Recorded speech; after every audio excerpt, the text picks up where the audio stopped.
Dave, I'm worried about our case study. I've done a bit of reading, but I'm not sure what's involved in actually writing a case study. I missed the lecture where Dr. Baker talked us through it. OK, well, it's quite straightforward. We've got our focus. That's tourism at the Horton Castle site. And you said you'd done some reading about it? Yes, I found some articles and made notes of the main points. Did you remember to keep a record of where you got the information from? Sure, I know what a pain it is when you forget that. OK, so we can compare what we've read. Then we have to decide on a particular problem or need at our site. And then think about who we're going to interview to get more information. OK, so who'd that be? The people who work there? And presumably some of the tourists too? Yes, both those groups. So we'll have to go to the site to do that, I suppose. But we might also do some of our interviewing away from the site. We could even contact some people here in the city, like administrators involved in overseeing tourism. OK, so we'll need to think about our interview questions and fix times and places for the meetings. It's all going to take a lot of time. And if we can, we should ask our interviewees if they can bring along some numerical data that we can add to support our findings. And photographs? I think we have plenty of those already. But Dr. Baker also said we have to establish with our interviewees whether we can identify them in our case study or whether they want to be anonymous. Oh, I wouldn't have thought of that.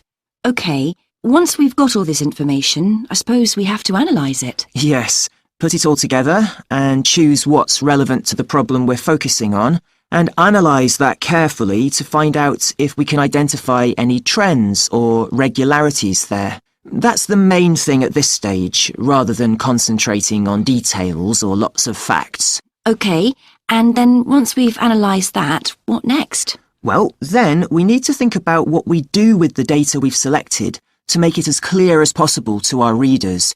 Things like graphs or tables or charts. Right. Then the case study itself is mostly quite standard. We begin by presenting the problem and giving some background, then go through the main sections. But the thing that surprised me is that in a normal report, we'd end with some suggestions to deal with the problem or need we identified. But in a case study, we end up with a question or a series of questions to our readers, and they decide what ought to be done. Oh, I hadn't realised that. So, basically, the problem we're addressing in our case study of the Horton Castle site is why so few tourists are visiting it, and we'll find out more from our interviews, but I did find one report on the internet that suggested that one reason might be because, as far as transport goes, access is difficult. I read that too, but that report was actually written 10 years ago, when the road there was really bad, but that's been improved now. And I think there's plenty of fascinating stuff there for a really good day out, but you'd never realise it from the castle website. Maybe that's the problem. Yes, it's really dry and boring. I read somewhere a suggestion that what the castle needs is a visitor centre, so we could have a look for some information about that on the internet. What would we need to know? Well, who'd use it for a start? It'd be good to know what categories the visitors fell into too, like school parties or retired people, but I think we'd have to talk to staff to get that information. OK, and as we're thinking of suggesting a visitor centre, we'd also have to look at potential problems. I mean, obviously it wouldn't be cheap to set up. No, but it could be a really good investment. And as it's on a historical site, it'd need to get special planning permission, I expect. That might be hard. Right, especially as the only possible place for it would be at the entrance, and that's right in front of the castle. But it could be a good thing for the town of Horton. At present, it's a bit of a ghost town. Once they've left school and got any skills or qualifications, the young people all get out as fast as they can to get jobs in the city, and the only people left are children and those who've retired. Right. Something else we could investigate would be the potential damage that tourists might cause to the castle site. I mean, their environmental impact. At present, the tourists can just wander around wherever they want. But if numbers increase, there might have to be some restrictions, like sticking to marked ways. And there'd need to be guides and wardens around to make sure these are enforced. Yes, we could look at that too.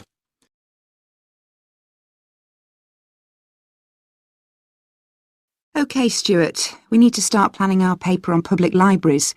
Have you thought of an angle yet? Well, there's so much we could look into. How libraries have changed over the centuries, for instance, or how different countries organise them. What do you think, Trudy? Maybe we should concentrate on this country and try and relate the changes in libraries to external developments, like the fact that far more people can read than a century ago, and that the local population may speak lots of different languages. We could include something about changes in the source of funding too. Yes, but remember we're only supposed to write a short paper, so it's probably best if we don't go into funding in any detail. Right. Well, shall we just brainstorm a few ideas to get started? OK. We obviously need to look at the impact of new technology, particularly the internet. Now that lots of books have been digitalised, people can access them from their own computers at home. And if everyone did that, libraries would be obsolete. Yes. But the digitalised books that are available online for free are mostly out of copyright, aren't they? And copyright in this country lasts for 70 years after the author dies. So you won't find the latest bestseller or up-to-date information. That's an important point. Anyway, I find it hard to concentrate when I'm reading a long text on a screen. I'd much rather read a physical book. And it takes longer to read on a screen. Oh, I prefer it. I suppose it's just a personal preference. I expect the libraries will go on evolving in the next few years.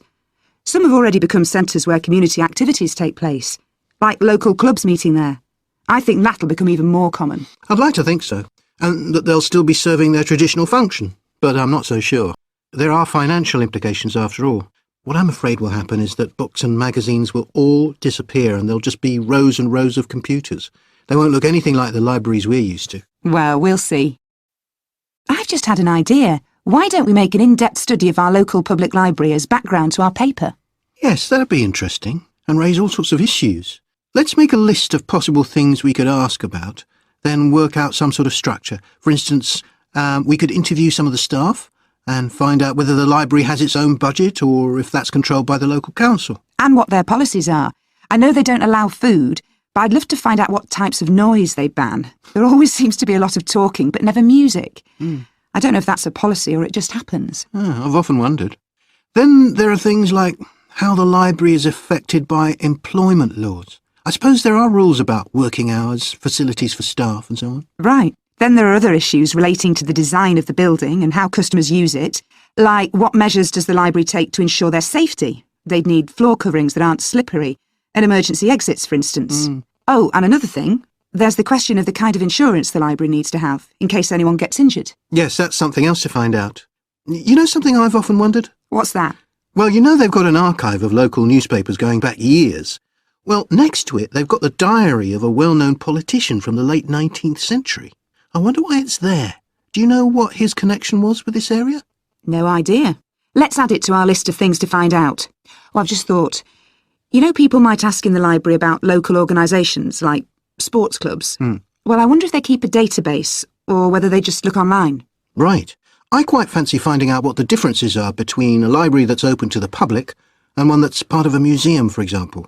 They must be very different. Then something else I'd like to know is...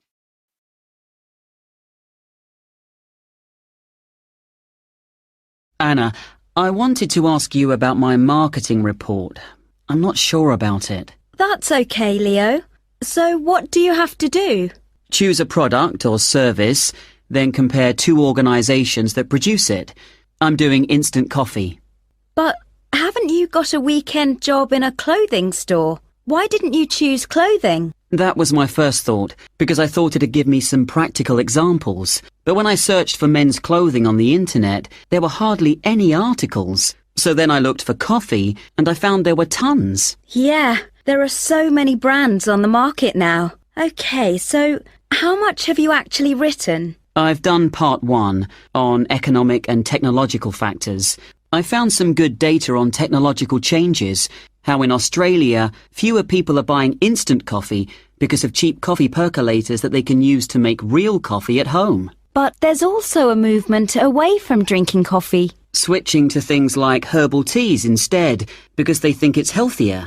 But that's not really to do with technology. It's more cultural. Anyway, for part 2, I'm comparing two instant coffee companies, Coffee Now and Schaffers, and I've made this table of products. Right, let's see. So you've got the brand names and prices and selling size And descriptions? OK, the table looks good. You'll get marks for research there. Where will it go? In the section on the marketing mix, under product. Not in the appendix? No. OK, but it's too factual on its own. You need to add some comment in that section about the implications of the figures. Right. I'll do that. Now, I want to say that I think that Schaffers is more of a follower than a leader in the coffee industry. Now, I'm putting that in the section on market share. Does that seem okay? Let's see. So, you've begun by explaining what market share is. That's important. But you've got to be careful how you give that opinion. Do you think it should go in another section? Well, it's fine where it is, but you've got to back it up with some data, or they'll say your report lacks weight. OK. One thing I'm worried about is finding anything original to say. Well, since this is your first marketing report, you're not expected to go out and do interviews and things to collect your own data. You're just using published data. The analysis you do might not throw up anything that people didn't know before, but the focus is more on how you handle the data. You might take something like a graph of sales directly from a website, but what makes your work original is the perspective you provide by your interpretation of it.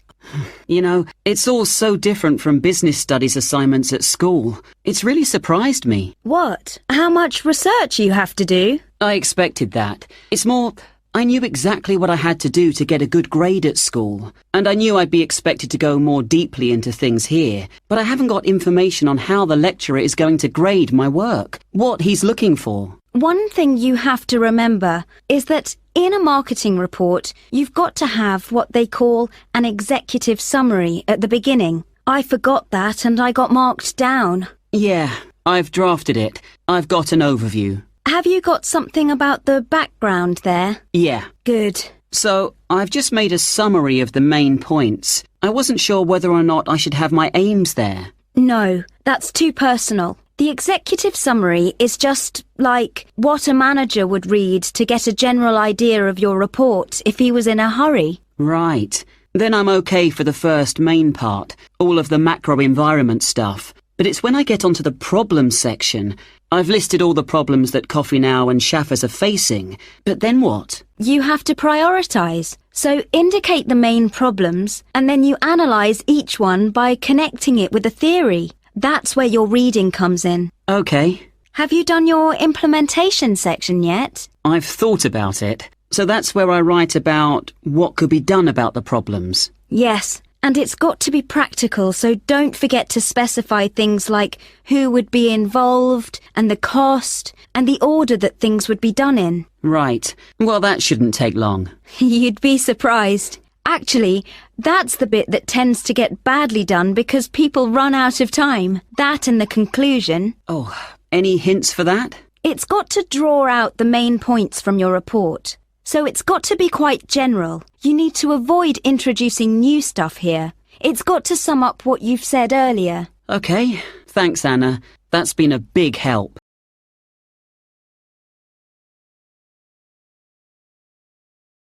Hi, Mike. How's it going? Actually, I was up last night with an assignment, so yeah, I'm tired, but I guess we'd better sort this presentation out.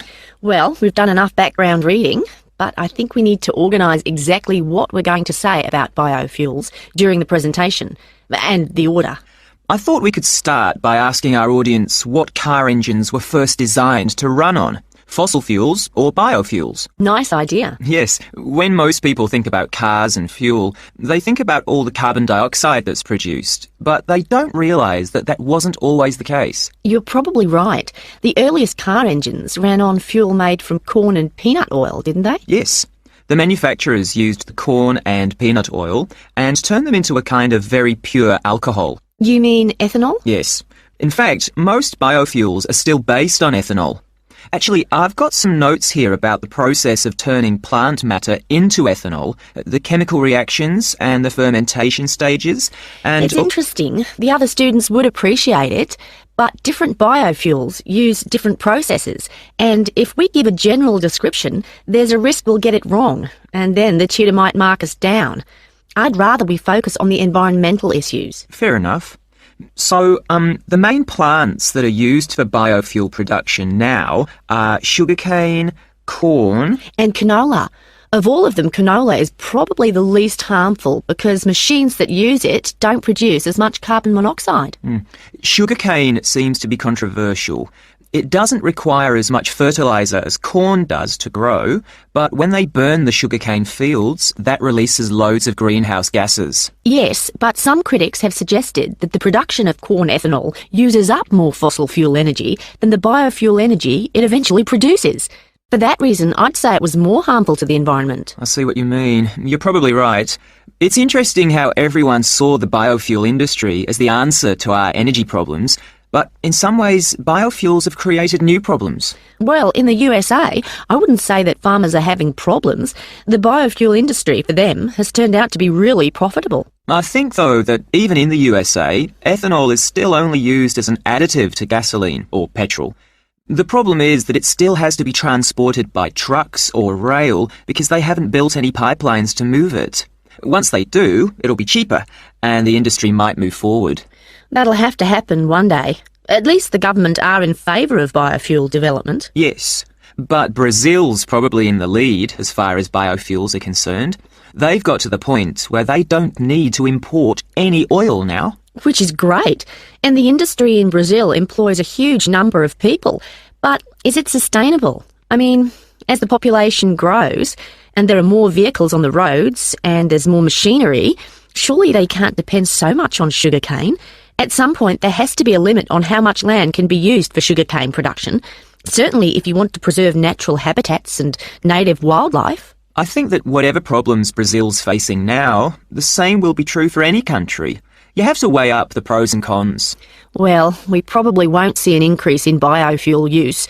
I mean, they won't replace fossil fuels until we can find ways to produce them cheaply and quickly, and with less cost to the environment. Making sure they require minimal energy to produce. Exactly.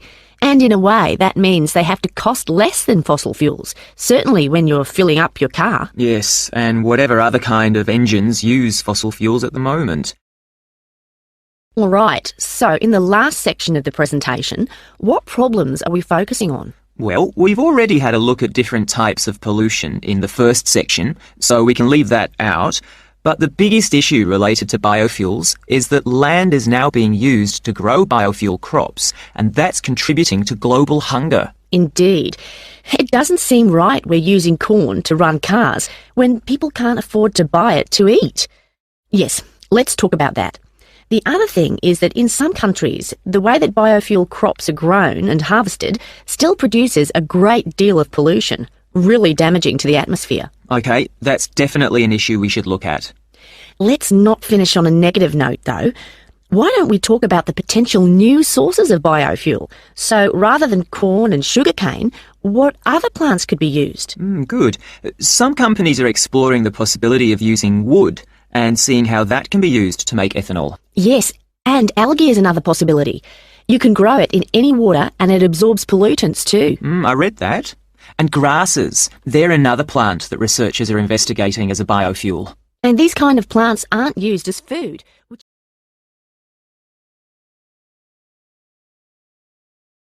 Well, James, I've had a look over your case study, and for a first draft, it looks promising. I have to be honest, when you told us we had to write about a furniture company, it didn't sound like the kind of thing that would interest me. But since then, I've changed my mind. Why's that? Well, as you know, Furniture Rossi is an Australian company, still comparatively small compared to some of the high street stores, but it's got plans to expand into foreign markets, so I chose it for that reason.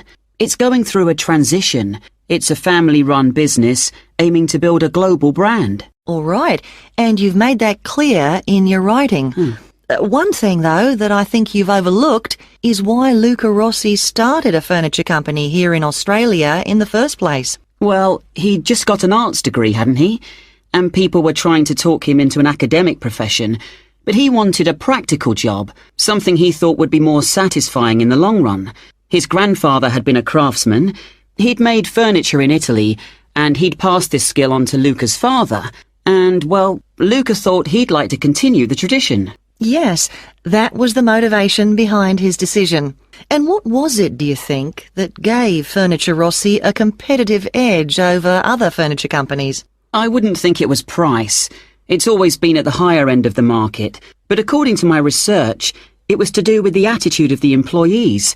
They were really focused on giving good customer service. Yes, Luca Rossi insisted on that. Their promotional campaigns also emphasised the fact that the wood only came from Australian forests. But that was the case with their rivals too, so it wouldn't have made them stand out.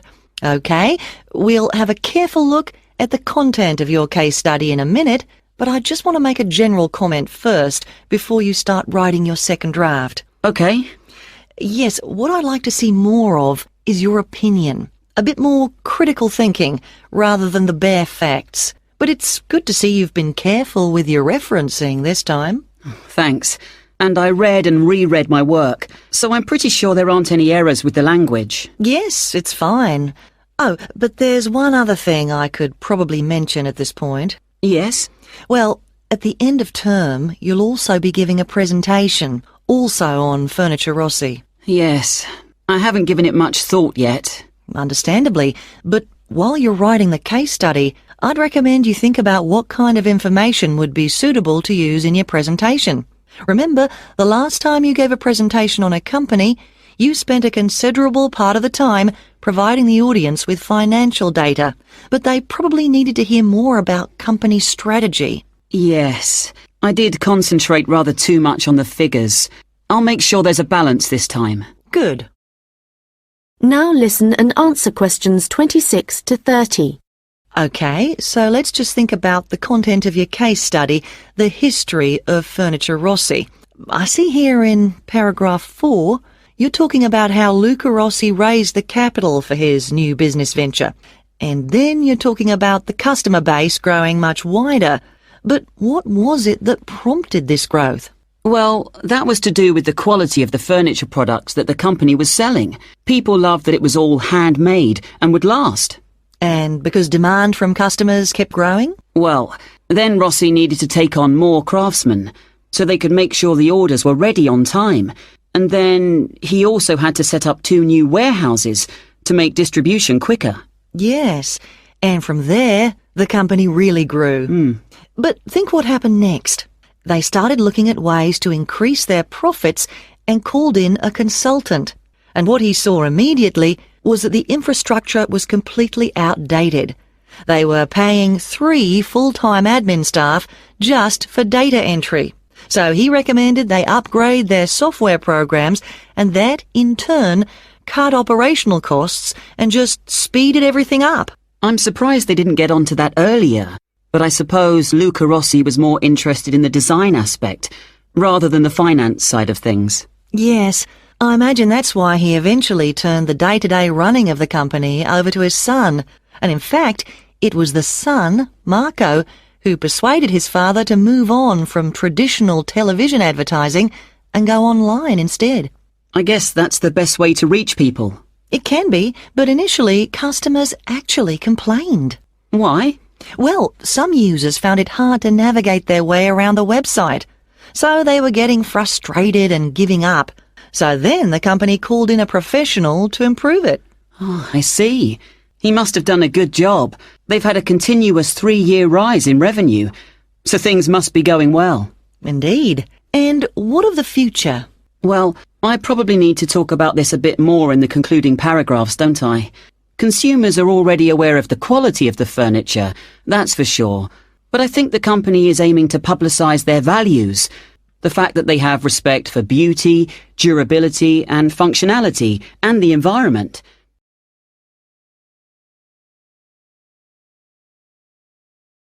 For next week, I'd like you to undertake a piece of research in preparation for writing your final essay.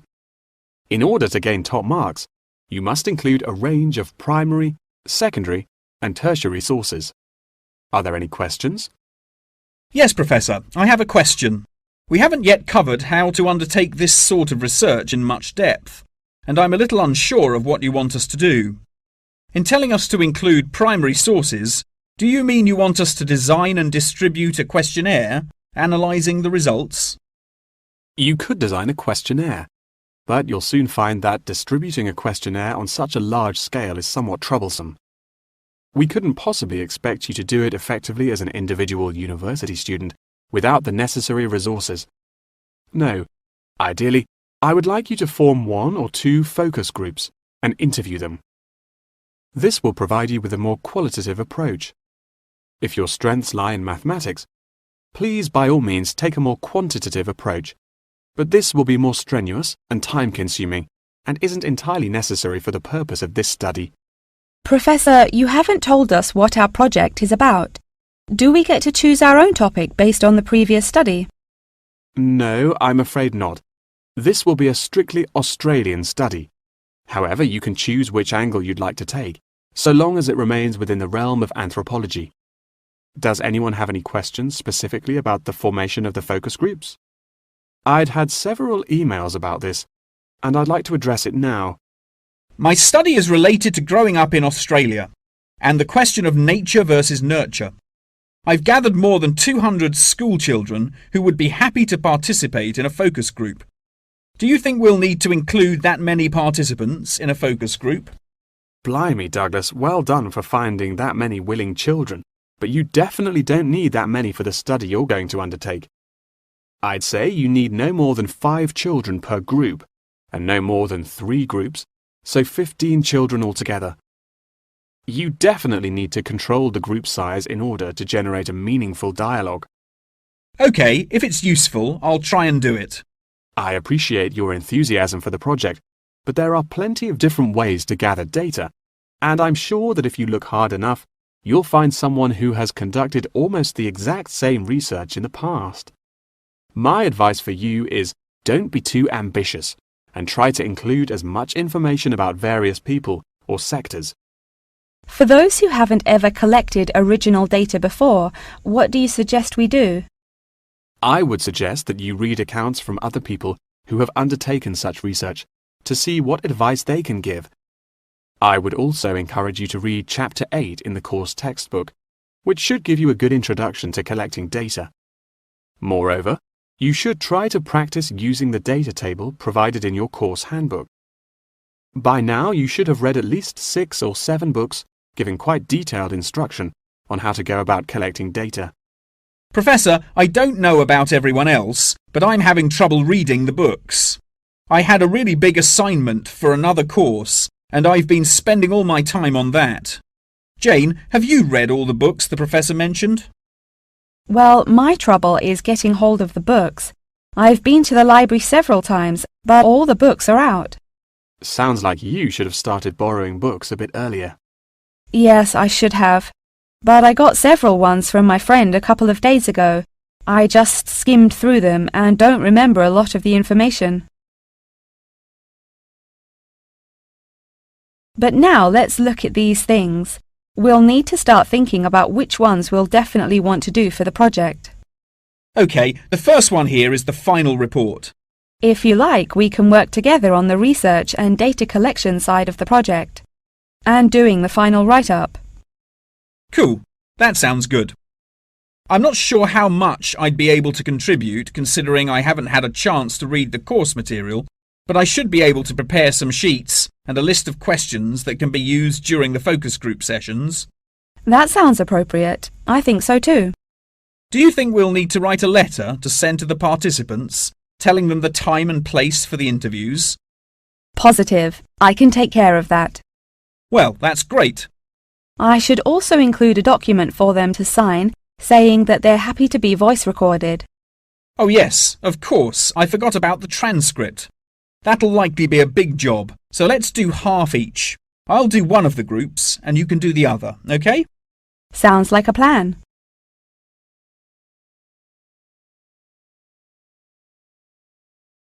Have you had any ideas about your dissertation proposal, Tim? I'm definitely doing something about saving dying languages, languages that are in danger of becoming extinct. Sounds like an interesting idea. How are you going to focus your project? Well, my grandmother's first language is spoken by only a handful of people now, so I'd like to record an interview with her that can be kept in an archive, which she was really keen to do when I asked her about it. I know there are linguists already working on recording dying languages, And when we focused on that in class, I realised I wanted to do something for my grandmother's heritage. I wanted to discuss with you how to go about it. You'd have to think carefully about what to include, of course. Something about the impact of technology, perhaps. You mean the fact that technology allows people to communicate at the click of a mouse across the world, so it contributes to languages becoming endangered? I know this has resulted in lots of languages disappearing because people use international languages like English to communicate instead of their own. That's why it's important to make an effort to conserve them. So, in your introduction, you could talk about the negative impact of globalisation on minority languages. Right, I'll mention that. And the media's had an enormous impact. Schools teach in the standard languages of a country rather than minority ones. That means young people lose the language skills of earlier generations because they aren't exposed to them as they would have been in the past. I'll definitely put that in. Good idea. I mean, take me for instance. I'm not a fluent speaker of my grandmother's first language, so most of the time we speak in English. Well, exactly. And then what are you going to say about how we can actually save dying languages? Well, I realise that there are organisations working to conserve them by creating libraries of audio and video material that document and conserve languages for future generations. That's what I'd like to contribute to, though I doubt whether it's possible to save my grandmother's language. There are so few people who speak it, I can't see why anyone would try to revive it. I don't think it's going to become anyone's first language again. Though if I do this, at least there will be a record of it. And it may be that recording minority languages can save some of them from dying out. I don't get how, if no one's learning them as their first language. Well, the data that's collected isn't just stored away and forgotten about until someone rediscovers it in the future. It can be used to develop teaching materials within communities, so local children have learning tools they've never had access to before. You know, they can listen to and see these languages written down. I've also heard something about recording oral literature. What does that mean? Is it to do with how languages and culture are bound together? Exactly. Team members from the organisations we're talking about travel to remote communities and record their stories, rituals, songs. So it's not just language that's conserved. I see. It's like some of the traditions in my family that have come from my grandmother's community. It's important to me to keep those alive too. Hopefully I'll have my own grandchildren to pass them down to. And even if my grandmother's language itself doesn't survive, then at least some of the history and culture will. So, talk me through your plan concerning interviewing and recording your grandmother. I want it to be useful. I'm not sure what I should be asking her to talk about that's going to get the best language samples. Well, let's discuss a few options. You don't really need to look at what linguists have already done in terms of translating your grandmother's language into English. As you speak the language, to a certain extent, it would be better for you not to use English. You want to collect samples of her speaking in her first language, rather than asking her to translate things. So, once I've got some recordings, should I concentrate on looking at grammatical forms? Well, not necessarily. A better approach would be to focus on certain words, especially those for things which people don't use anymore, like in the home or on a farm. One way would be to get her to recount tales from her childhood. If you ask someone for a word, they might not remember it, but it might pop out in a sentence if they're focused on something that brings up the word naturally. Like, my grandmother might not remember a particular saying in her first language, but if I ask her to talk about her life, it might come up naturally in context. Exactly. Childhood's a good topic. Everyone has lots of memories they can talk about. And you'll get much more authentic samples if you get her talking rather than asking her to write things down or translate them. You will, of course, have to produce a written version eventually yourself, but that's quite different. OK. Now, what about the practicalities of doing the recording? I thought I'd do a few shorter meetings rather than one long one. I read something about that giving me some time to think about what we've spoken about, and then I'll have a chance to clarify stuff afterwards. Good, yes. Let the audio run and listen to it the same day. If you leave too long between recording and listening, there might be some things you don't remember properly. It's not necessary to make a written record of it straight away, though. Right. Do you think it might help to say when and where we did the interviews? Without doubt. But keep it small scale so it's easier to manage. Covering as much as you can seems like a good idea. It could lead to confusion, though. Yes, I get that.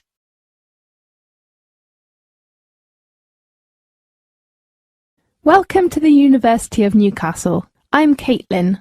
Now let's welcome Mr. Sutton to give us an introduction of orientation schedule. Thanks, Caitlin. Well, welcome to our university. There are 3 parts of the orientation during the next week. The first part is the campus tour. We will organise an orientation tour around the campus. Now, please look at the schedule. On next Monday, we will begin our tour with an introduction to the Student Union. So, please gather at the door of the Student Union at 9 o'clock. After visiting the building first, we will help all students to apply for the Student Union card. So, please take one passport photo when you attend the orientation. Usually there are some departments such as a travel agency, insurance, and so on. You can enjoy your lunch in campus, perhaps at the canteen. At 2 o'clock in the afternoon, we will all visit the library. A lecturer at the library will give you an introduction. How to apply for a library card, how to borrow reference books, and how to use the facilities in the library. As you know, you will spend lots of time in the library for your future studies, so the introduction is very important for you. On Tuesday, we will visit the computer center. All students can get a username and a passport. You can also register your laptop in the center if you have it. There are some rules of the computer center, especially regarding the use of the printer and the photocopier. After lunch, the next station is the sports center. I am sure you will all be very excited about our facilities. There are also many different societies. You can join in any of them according to your interests and apply for a membership. The second part of orientation is course arrangements. You should gather in the auditorium of the West Campus in the morning of Wednesday. The course coordinator or office staff of your facility will introduce you to the course requirements.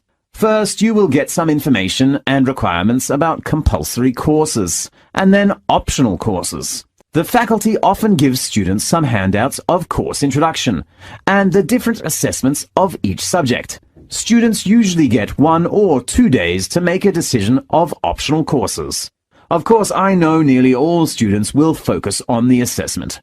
As usual, we have 4 assessments. Attendance is still the first one. We expect at least 80% attendance, and students cannot choose the time. And then all students have to write an assignment, such as an essay. Your personal tutor will give you help for the topic choice, structure, data collecting, and time arrangement, so don't be worried. As a student of the business faculty, all students have to do a presentation, especially group presentations, in which you can train and improve the team spirit. The last assessment is the exam. I know you will all hate it, but you have to attend some exams. Most exams are open book. Isn't it a busy day on Wednesday? You will have a free morning on Tuesday. We hope all students can come to department offices to get a curriculum and hand in your optional course form in the afternoon. The last part of orientation is a party for all new students.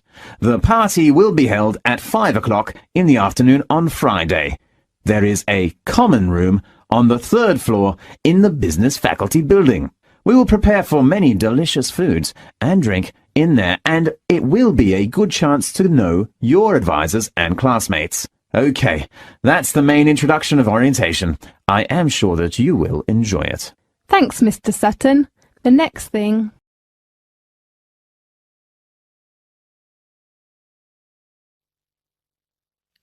Come in. Ah, yes, Stella. Is Phil there too? Good. Come on in. Okay, so you're here to discuss your research project. Have you decided what to focus on? You were thinking of something about the causes of mood changes, weren't you? Yes, but the last time we saw you, you suggested we narrowed it down to either the effects of weather or urban environment. So we've decided to focus on the effects of weather. Right, that's more manageable. So your goal is, Phil? To prove the hypothesis, no. To investigate the hypothesis that the weather has an effect on a person's mood. Good. And what's your thesis, Stella? Well, our thesis is that in general, when the weather's good, it has a positive effect on a person's mood, and bad weather has a negative effect. Can you define your terms here? For example, what do you mean by good and bad? OK, well, good would be sunny, warm weather, and bad would be when it's cold and cloudy or raining. And how would you define an effect on a person's mood? What would you be looking to find? An effect on the way a person feels. A change in the way they feel, like from feeling happy and optimistic to sad and depressed. Right. And what sort of weather variables will you be looking at? Oh, sunshine, temperature, cloudiness, precipitation, among others. It'll depend a bit what the weather's like when we do the survey. Fine. We'll talk about that in a minute. But first, what about background reading? I gave you some suggestions. Did you manage to read any of it? Yes. We read the Ross Vickers article, the one comparing the groups of American Marines training in summer and winter. That's quite relevant to our study. It was interesting because the Marines who were training in the cold winter conditions tried to cheer themselves up by thinking of warm places, but it didn't really work. Yes, they were trying to force themselves to have a positive mental outlook, but in fact it had the opposite effect, and they ended up in a very negative state of mind. And we found some more research by someone who wasn't on the reading list you gave us, George Whiteborn. He compared people living in 3 countries with very different climatic conditions. Actually, he looked at several things, not just the weather. But he found some people's reactions to bad weather were much worse than others, and it was linked to how stressed they were generally. The weather on its own didn't have such a significant effect on mood. And we looked at a paper by Haverton. Yeah, he broke weather up into about 15 or 16 categories and did qualitative and quantitative research. He found that humans respond to conditions in the weather with immediate responses, such as fear or amazement. But these responses can also be linked to associations from their earlier life, such as a particular happy or sad event. Did you have a look at Stanfield's work? Yes. It was interesting because the type of questions he asked was similar to what we were planning to use in our survey. Yes. He asked people how they were feeling on days with good and bad weather. He found the biggest factors seemed to be the humidity. Moods were most negative on days with a lot of rainfall. Long periods without sunshine had some effect, but nothing like as much. That could be quite a useful model for your project. Yes, we thought so too. Although we can't continue our survey for as long as he did. He did his over a 6-month period. Right. Well, you've made quite a good start. So, where are you going from here? Well, we've already made the questionnaire we're going to use for the survey. It's quite short, just 8 questions. We're aiming to survey 20 people over a period of 3 months from October to December. We can't specify the actual dates yet because it depends on the weather. We want to do the survey on days with a range of different weather conditions. And we'll just be working on campus, so our data will only be statistically sound for the student population here. That's okay. Have you thought how you'll determine what will constitute each aspect of weather, and how many you're looking at? We decided on 4. The amount of sunshine, cloudiness, temperature and precipitation. We thought we might use the internet to get data on weather conditions on the days we do the survey, but we haven't found the information we need, so we might have to measure it ourselves. We'll see. Then we've got to analyse the results, and we'll do that using a spreadsheet, giving numeric values to answers. And then, of course, we have to present our findings to the class, and we want to make it quite an interactive session. We want to involve the class in some way in the presentation, maybe by trying to create different climatic conditions in the classroom, but we're still thinking about it. I see. Well, that sounds as if you're on the right lines. Now, what I'd suggest that you think about, in addition to the work you've done.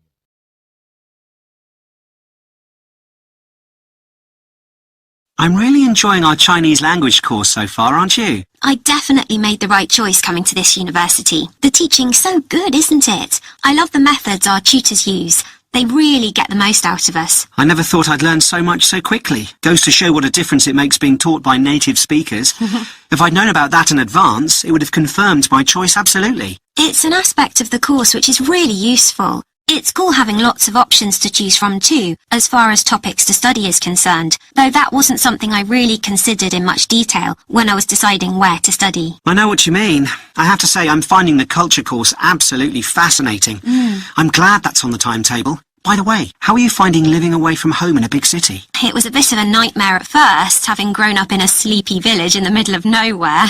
I do miss the peace and quiet sometimes, but I wouldn't have it any other way. I had to try something new. That's why I'm here too. There's no way I could live in the country. I'd be bored out of my mind. Do you think you'll spend the third year studying abroad? We have the choice whether or not to go, don't we? Why else would I have registered here? It's an unmissable opportunity, wouldn't you say? I'm with you there. It isn't as expensive to do as some of the study abroad programs at other universities. Thankfully. Anyway, have you seen the list of study groups for next semester yet? We're allowed to join 2. I'm having trouble deciding which ones to join, actually. I'd like to do them all, though I know we won't have time, what with our regular lectures and everything. Well, there's the grammar study group. My grammar could definitely do with a bit of polishing, though I have to confess I'm probably likely to give that a miss. I've come to the same conclusion. The writing skills group would definitely be useful, especially if we end up working in China at some point. I'd rather get my speaking skills up to scratch. You can never do enough practice there, so that's something I'm going to sign up for. I'll go with that.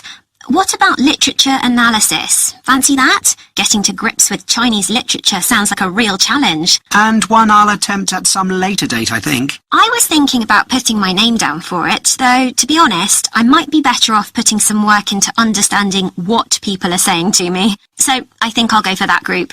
I know what you mean. That's that decided then. How have you been finding the free online resources we've been given access to? I found 1 or 2 of them useful, but some of them aren't as exciting as I'd expected them to be. Right. I tried the chat room the other day for the first time. You know, where you can make contact with real Chinese speakers and practice your language skills. I was chatting to a really helpful user called May. The connection was pretty poor though, and I gave up in the end. I don't know whether it's always like that. I had a similar experience, waiting ages for replies to come through. And what about the translation software? I've never been a great fan of it, but that stuff is really high-tech, isn't it? It's got all sorts of functions, though maybe at the expense of getting a precise interpretation of what you're trying to say. You don't have to wait as long as you do for some translation software to do its stuff, but I think what you said is a universal problem with that kind of thing. Better to use our heads. What do you think of the vocabulary builder? You know what? There's tons of useful and functional stuff to practice on there. I spotted several errors, though, if you can believe that. I noticed that too. Maybe we should raise that with our tutors. Let them know it's lacking in quality. We need top-rate stuff at our level. The dictionary's not bad, but I've seen ones that have some interesting extras like activity sections. Shame it doesn't have any of those. I know. They can be slow to use, though. The language lab's pretty lazy, isn't it? I've only used it a couple of times, but I'd agree. There seem to be plenty of delays when it's setting up, though you can do some interesting things on it once you've got it running. Then there's the writing checker, the thing you type into and it tells you what typing errors you've made. I got a bit bored doing the same thing after a while, though. It's a bit limited in what it can do. I think I'd rather have my tutor's feedback. It would be better if it was a bit more interactive, though how that would work I'm not sure. Anyway, at least we've got access to the resources. They're better than nothing, even if they're not perfect.